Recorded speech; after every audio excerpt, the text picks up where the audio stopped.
Hi everyone, Georges again. Now that we've collected data off a leaf litter experiment, it's time for the moment you've all been waiting for, analyzing our data to answer our research questions. As you've seen now, it's not enough for us to just collect data on one bag of leaf litter or in one area of soil. To make sure we can trust our numbers, we measure the mass of 50 bags of leaf litter, 20 bags of water saver leaf litter, 10 bags of water spender leaf litter, and 20 bags of non-native leaf litter.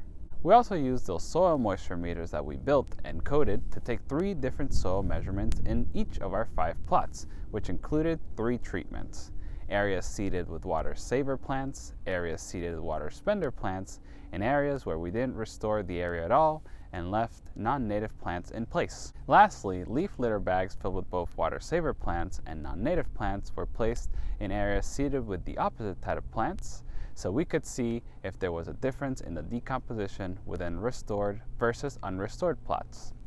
Today, we'll be thinking about how we can take all of that data and display it visually so we can figure out if there are any differences between our different treatments. We want to know if our leaf litter decomposed the most. You'll look back at your original hypothesis and model that you created, showing your ideas about decomposition in leaf litter in Morro Canyon to see if your findings matched your initial idea.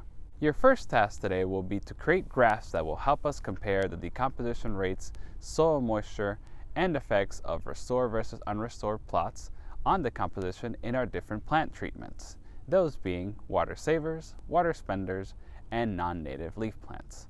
Go ahead and move on to the next slide to get started.